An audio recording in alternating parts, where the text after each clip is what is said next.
안녕하세요. 오늘 우리가 함께 이야기할 주제는 우리 사회를 관통하는 가장 첨예한 문제 중 하나인 정치 양극화입니다.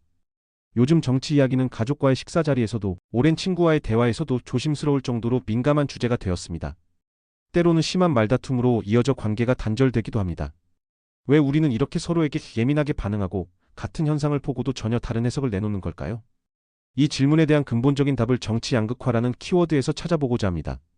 단순히 이념의 문제가 아닌 더 깊은 사회적 심리적 원인을 분석해 보겠습니다. 현재 한국 사회는 단순히 진보와 보수라는 정치적 스펙트럼으로만 설명할 수 없는 깊은 골을 가지고 있습니다. 뉴스를 켜거나 온라인 커뮤니티를 살펴보면 서로를 향한 분노와 혐오의 표현이 넘쳐나는 것을 쉽게 목격할 수 있습니다. 정치가 우리의 일상생활 깊숙이 침투하여 이제는 정치, 성향이 한 사람의 인격이나 도덕성을 판단하는 기준으로 작용하는 비정상적인 상황에 이르렀습니다. 이러한 상황은 시민들의 일상에까지 부정적인 영향을 미치며 사회 전반의 불신을 심화시키고 있습니다. 이처럼 우리가 첨예하게 대립하는 이유가 과연 정책이나 순수한 이념 때문일까요? 저는 그 근원에는 우리 마음속 깊이 자리 잡은 불안과 두려움이 있다고 봅니다. 자신이 믿고 있던 질서가 무너질지도 모른다는 불안감, 혹은 자신이 살아온 세상이 갑작스럽게 변할지도 모른다는 두려움이 상대방을 적으로 인식하게 만들고 있는 것입니다. 이러한 불안감은 비단 개인적인 감정에 그치지 않고 사회 전반의 신뢰를 훼손하며 공론장의 기능을 마비시키는 심각한 사회적 문제로 비화될 수 있습니다. 인간은 본능적으로 불확실한 세상을 싫어하고 예측할 수 없는 변화 앞에서는 안정과 통제를 추구하려는 경향이 있습니다. 특히 사회 전반의 위기감이 고조될 때 사람들은 더욱 보수적으로 변하며 자신이 속한 집단을 강하게 방어하려 합니다. 이러한 현상은 단순한 정치적 성향의 문제가 아니라 인간의 생존 본능과 밀접하게 연결된 심리적 메커니즘입니다. 이러한 심리적 불안은 사람들이 자신을 안심시켜줄 정보만을 찾고 자신의 신념을 강화해주는 이야기에만 귀를 기울이게 만듭니다. 이 과정에서 세상은 점차 내가 옳고 너는 틀렸다는 이분법적인 사고로 양분됩니다. 이러한 믿음이 깊어질수록 건설적인 대화는 설 자리를 잃고 소통의 단절로 이어지게 됩니다.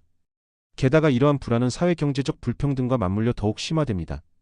국회입법조사처의 다차원적 불평등지수 연구 결과에서도 나타났듯이 소득, 자산, 교육, 건강 등 다방면의 불평등이 심화되면서 사회 전체의 불안감이 증폭되고 있습니다. 특히 자산 불평등, 그 중에서도 부동산 가격 상승은 가구 자산의 상당 부분을 차지하며 계층 간 격차를 더욱 벌려놓는 주된 원인으로 지목됩니다. 소득 불평등은 다소 완화되는 추세라고 하지만 자산 격차는 오히려 확대되어 전반적인 불평등 수준을 심화시키는 결과를 초래합니다. 이러한 경제적 불평등은 교육 불평등으로 이어져 계층 대물림 현상을 심화시키고 결국 사회적 이동성을 저해하여 개인의 불안감을 가중시키는 악순환을 형성합니다. 즉, 생존과 직결된 경제적 불안정성이 정치적 양극화를 부추기는 강력한 배경이 되는 것입니다.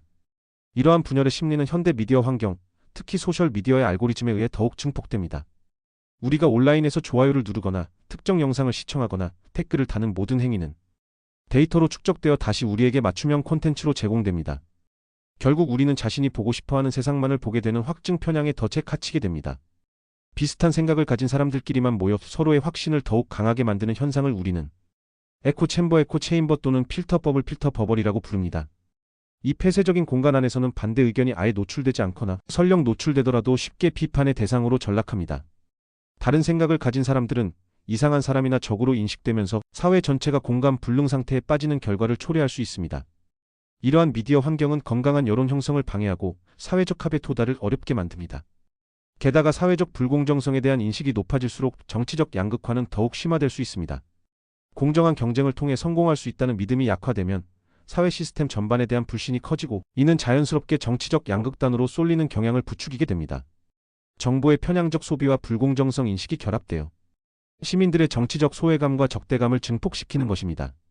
또한 오늘날의 정치에서는 이념보다는 감정이 앞서는 현상이 두드러지게 나타나고 있습니다. 이제 정당의 정책이나 이념적 가치보다는 특정 인물을 중심으로 움직이는 팬덤 정치가 우리 정치의 한 축으로 자리 잡았습니다. 지지하는 인물에 대해서는 맹목적인 지지를 보내고 비판은 곧 배신으로 여겨지는 분위기가 만연합니다. 정치가 합리적인 토론의 장이 아니라 마치 스포츠 경기처럼 우리 편을 응원하는 응원전으로 변질되어 버린 것입니다. 이러한 구조에서는 정책에 대한 합리적인 비판이나 건설적인 논의가 이루어지기 어렵습니다. 모든 논의가 우리 편인가 아닌가 하는 이분법적인 구도로 흘러가며 결국 정책의 본질보다는 감정적인 대응이 우선시되는 경향을 보입니다. 이러한 정서적 양극화는 지지 정당이 다른 사람들에 대한 적대감을 키우고 심지어 정치 성향이 다른 사람과의 연애나 결혼을 꺼리는 현상으로까지 이어집니다. 이는 단순한 정치적 대립을 넘어 사회 구성원 간의 관계마저 훼손하는 심각한 사회 병리 현상으로 볼 수 있습니다. 이처럼 정치 양극화는 단순히 이념의 대립 문제가 아닙니다. 그보다 훨씬 더 깊은 곳에 자리한 인간의 정체성과 불안에서 비롯된 현상이라고 할 수 있습니다. 개인이 가진 가치관, 살아온 경험, 그리고 현재의 삶이 위협받거나 무시당한다고 느낄 때 사람들은 자연스럽게 방어적인 사고를 하게 됩니다. 그런데 문제는 이러한 개인의 불안감을 교묘하게 이용하는 세력이 존재한다는 점입니다. 정치인, 일부 언론, 그리고 심지어 소셜미디어의 알고리즘까지 이들은 사람들의 감정에 불을 지르고 분열을 조장함으로써 자신들의 이익을 추구합니다. 결국 이 치열한 싸움의 진정한 승자는 국민이 아니라 우리 사회의 분열을 팔아 이득을 얻는 구조 자체가 되는 것입니다. 이들은 대중의 불안을 먹고 자라며 불필요한 갈등을 확산시켜 자신들의 정치적 영향력을 강화하거나 경제적 이득을 취하려는 경향을 보입니다. 정치적 리더들은 때로 단기적인 지지율 상승을 위해 편가르기식 발언을 서슴지 않고, 언론은 자극적인 헤드라인으로 조회수를 유도하며 알고리즘은 사용자의 편향된 시각을 더욱 강화하는 콘텐츠를 끊임없이 제공합니다. 이러한 복합적인 요인들이 상호작용하며 정치 양극화의 악순환을 심화시키는 것입니다. 그렇다면 우리는 이 심각한 정치 양극화 상황에서 어떻게 행동해야 할까요? 첫째, 상대방의 입장을 이해하려는 노력이 필요합니다. 비록 의견이 다르더라도 그 사람이 왜 그런 생각을 하게 되었는지 경청하고 공감하려는 태도가 중요합니다. 이것이 소통의 첫걸음입니다. 상대의 주장을 무조건적으로 패척하기보다는 그 주장의 배경에 있는 경험과 가치를 존중하려는 열린 마음이 필요합니다. 우리는 모두 다른 삶의 경험을 통해 각자의 신념을 형성해왔다는 점을 인지해야 합니다. 둘째, 미디어를 비판적인 시각으로 바라보는 습관을 길러야 합니다. 이 정보는 누구의 시선으로 편집되었는가? 혹은 어떤 의도를 가지고 전달되는 정보인가? 와 같은 질문을 스스로에게 던지며 정보를 분별하는 능력을 키워야 합니다. 특정 미디어나 채널이 제공하는 정보만을 맹신하기보다는 다양한 시각의 정보를 비교하고 교차 확인하는 노력이 필수적입니다. 또한 객관적 사실과 주관적 의견을 명확히 구분하는 연습도 필요합니다. 마지막으로 서로의 불안을 인정해야 합니다. 모든 사람은 각자의 두려움을 가지고 있으며 그 두려움을 해소하고 공감대를 형성하려는 진솔한 대화만이 진정한 민주주의를 지켜낼 수 있습니다. 우리 사회가 직면한 경제적, 사회적 불평등 문제들이 개인의 불안감을 키우고 있다는 점을 인정하고 이러한 불안을 해소하기 위한 공동의 노력이 필요합니다. 이는 단순히 정치적 논쟁을 넘어선 사회 통합을 위한 근본적인 접근 방식이 될 것입니다. 정치 양극화는 어느 한쪽이 이긴다고 해서 끝나는 싸움이 아닙니다. 이것은 상대를 꺾고 승리하는 싸움이 아니라 오히려 우리 사회 구성원 모두를 잃지 않기 위한 싸움입니다. 우리가 조금만 더 인내심을 가지고 상대의 목소리에 귀 기울이고 조금만 덜 미워하려는 노력을 한다면 우리 사회는 충분히 다시 연결되고 통합될 수 있을 것입니다. 단순한 논쟁을 넘어선 공감이, 분열을 넘어선 진정한 이해가 이 시대의 해답이 될 것입니다. 한국 사회의 정치 양극화는 단순히 정치적인 문제를 넘어 경제적 불평등, 교육 기회의 불균등, 사회적 불신 등 다양한 요인이 복합적으로 작용한 결과입니다. 이러한 문제 해결을 위해서는 소득 불평등 완화 노력과 더불어 자산 격차 해소, 교육, 기회 균등, 그리고 무엇보다 사회 통합을 위한 다각적인 정책 마련과 시민사회의 자발적인 노력이 필요합니다.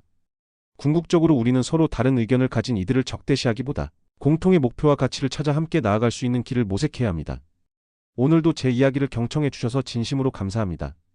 이 영상이 여러분께 조금이나마 생각할 거리를 제공해드렸다면 좋아요와 구독으로 함께 해주시면 감사하겠습니다. 그리고 영상 설명란에는 제가 개인적으로 인상 깊게 읽었던 정치가 아닌 인간의 심리를 이해하는 데 도움이 되는 책들을 링크로 정리해 두었습니다. 참고하시면 좋겠습니다.